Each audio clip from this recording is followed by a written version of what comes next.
Comme tous les matins, je suis au volant de ma voiture, j'écoute de la musique, je ne suis pas très réveillée. Le feu passe au rouge. Une femme traverse devant moi. Elle me ressemble, elle semble avoir mon âge.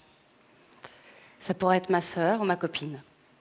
Elle porte des vêtements sombres, elle cache ses cheveux sous un bonnet, elle n'est pas trop maquillée. Un détail m'attire. Elle traîne un petit chariot où il n'y a pas de fruits et légumes dedans. Un oreiller et une couverture dépassent légèrement. Le feu passe au vert, je démarre pas. On me klaxonne, je réalise qu'elle est SDF. Pourtant, elle ne ressemble pas à une clocharde. À cet instant précis, je me dis, et si c'était moi un jour sur ce trottoir? Parce qu'on est bien là assis tous au chaud dans cette salle, mais qui peut lever la main et oser dire qu'il n'a pas pensé que ça pourrait lui arriver un jour. Moi, j'ai peur. Et vous allez voir que j'ai des raisons d'avoir peur. Le dernier rapport de la Fondation Abbé Pierre montre que le nombre de SDF a augmenté de 50% en 10 ans.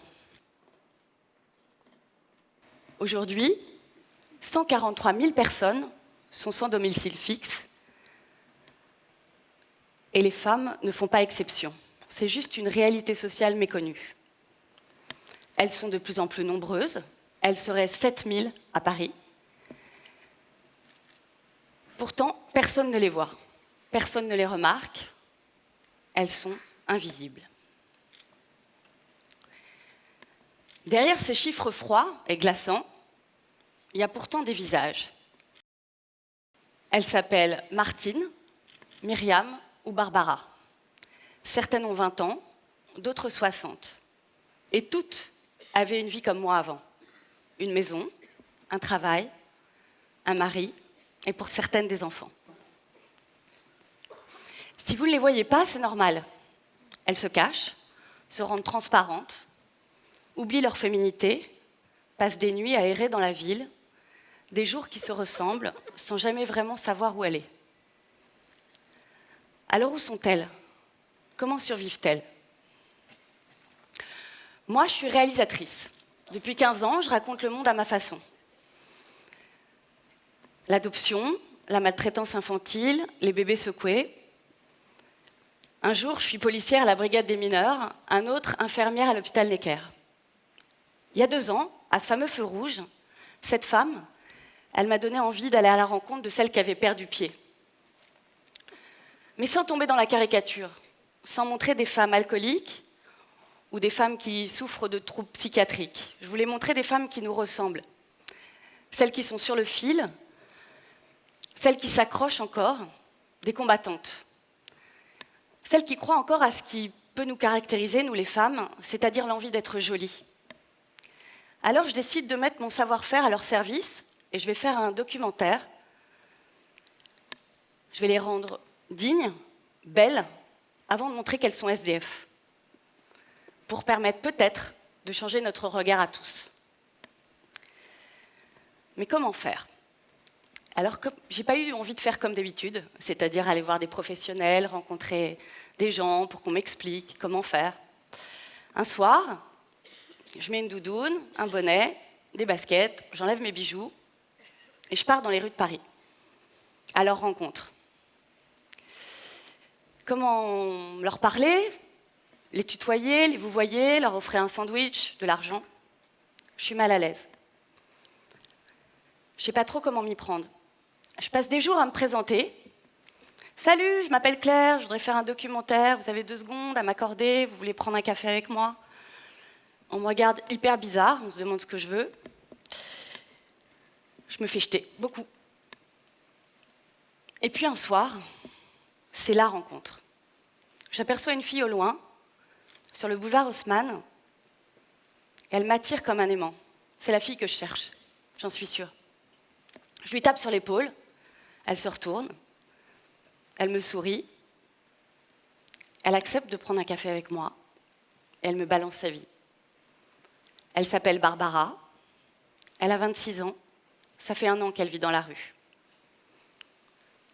Elle a un look un peu androgyne, les yeux cernés. Elle a quitté sa famille à Avignon pour une histoire d'amour. Elle se drogue, elle prend du crack. Elle dort dans le parking des Galeries Lafayette au moins 8. Elle fait la manche. La première fois, elle me raconte qu'elle avait honte, qu'elle s'est cachée derrière sa pancarte. Aujourd'hui, son discours est rodé. Elle pourra avoir des aides. Elle vit en moyenne avec 30 € par jour de la manche. Elle se rend bien compte qu'elle est dans un cercle infernal, mais elle ne sait pas comment faire pour s'en sortir. J'ai passé 5 mois avec Barbara. J'en ai rencontré beaucoup d'autres, chacune avec leur histoire. J'ai découvert un monde surréaliste, hors du temps, comme un voyage lunaire dans les rues de Paris. J'ai partagé des moments de leur nuit, de leur jour. Aujourd'hui, je sais. Je sais où elles dorment, où elles mangent, quels sont leurs besoins, quels sont leurs plaisirs. J'ai aussi rencontré Martine. Martine, elle a 56 ans. C'est une rescapée. Elle en paraît 10 de plus, parce que la rue, ça abîme. Martine, elle me propose de passer une journée ordinaire avec elle, comme elle dit. Ça démarre dans un centre d'hébergement pour sans domicile fixe, où une équipe de jeunes bénévoles donne un peu de leur temps gratuitement pour s'occuper des pieds des SDF. Quand je rentre dans la pièce, il y a une dizaine de SDF qui sont en train de se faire soigner, couper les ongles, soigner les pieds. Je suis partagée entre une envie de vomir et une envie de rire. Et quand je vois le visage de Martine, je rigole plus du tout. Je me rends compte à quel point ça lui fait du bien de se faire dorloter, couper les ongles. Alors juste après, je décide de moi aussi lui faire du bien à Martine et je l'emmène prendre un café. À peine réchauffée, elle s'effondre de fatigue sur la table. Autour de nous, plein de monde, indifférence totale. Parce que Martine, la plupart du temps, elle ne dort pas. Elle passe la nuit dans des bus, à attendre que ça passe. Elle se réchauffe. Elle m'explique que les chauffeurs sont conciliants et qu'elle se sent en sécurité. Parce que la plupart des femmes SDF, comme Martine, elles ne vont pas dans le métro. Dans le métro, on s'enfonce. On perd ses repères. C'est le même bruit, la même température, les mêmes odeurs. Alors, la plupart du temps, ces femmes, elles dorment dans des cages d'escalier ou dans des parkings souterrains. Martine, elle m'emmène un soir, près de la gare Montparnasse, dormir dans un parking. Elle enlève son sac à dos, le pose pour s'en servir d'oreiller et s'allonge en m'expliquant qu'elle va dormir comme ça toute la nuit, sans enlever ses chaussures ni ses vêtements. Je m'étais imaginé cette scène et pourtant, je suis saisie par l'horreur. Pourquoi ces femmes dorment dans des parkings souterrains?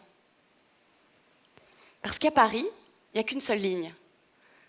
Pour trouver un lit, c'est celle du 115, le SAMU social. Un standard saturé, 4000 appels par jour.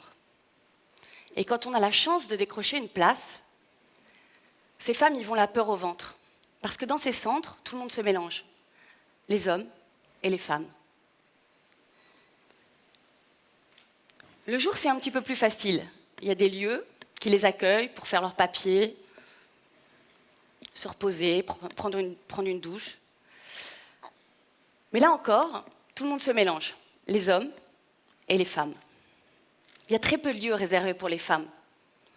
C'est des petites bulles qu'elles apprécient vraiment. Pour laver leurs vêtements, c'est la même chose. Pas d'endroit, alors elles les jettent. Et pour se laver, c'est encore une galère. La plupart vont aux bains-douches municipaux. C'est gratuit, beaucoup de monde, des retraités, des étudiants, des SDF. Et encore une fois, tout le monde se mélange, les hommes et les femmes. Pas de vestiaire spécifique, pas de douche, pas de toilette pour les femmes. Dans ce monde parallèle, où les hommes sont bien plus nombreux que les femmes ont peur. Où est l'égalité?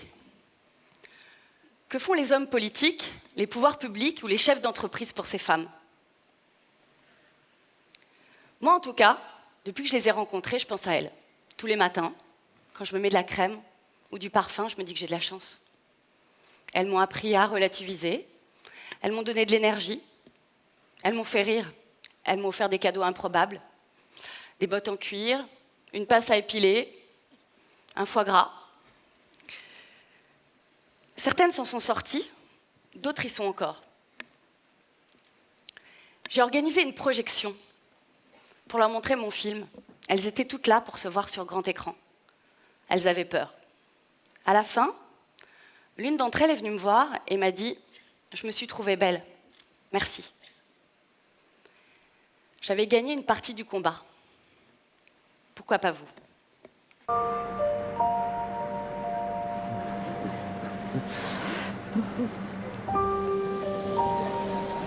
Une fois, ça m'est arrivé, j'ai dormi toute la nuit dans le bus, je ne m'en suis pas aperçue. C'est le chauffeur qui m'a réveillée à 5 heures en me disant « Il faut sortir du bus, hein, c'est l'heure de sortir. »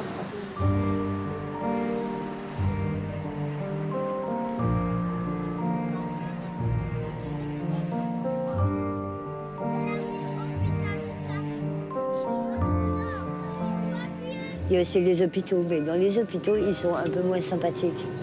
Je ne sais pas pourquoi, ils acceptent très peu.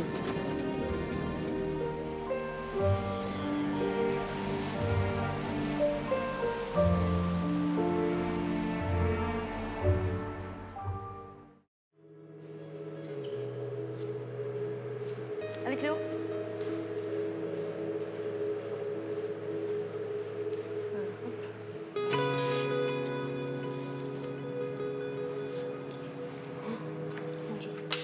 Hop, je vais mettre ma petite crème.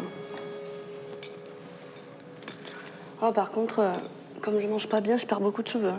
Oh, le fait de mal manger, de voir pas manger des fois. Enfin, je mange toujours, mais de la merde, quoi. En 2 ans, j'ai perdu 6 kilos. Depuis combien de temps vous n'avez pas vu vos parents? Ma mère, depuis le mai dernier, donc ça fait 8 mois, 7 mois à peu près. Et mon père, un peu plus, quoi. Un petit peu plus. C'est quoi l'avenir alors, si vous dites je vais bouger?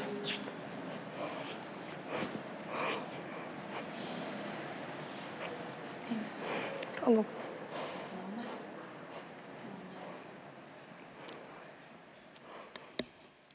Vivre ensemble, solidarité, entraide, on entend souvent ces mêmes expressions, et pourtant, on ose à peine regarder ces femmes à terre.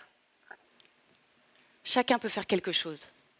Certains ont déjà réagi, ils ont ouvert des hôtels spécifiques pour ces femmes.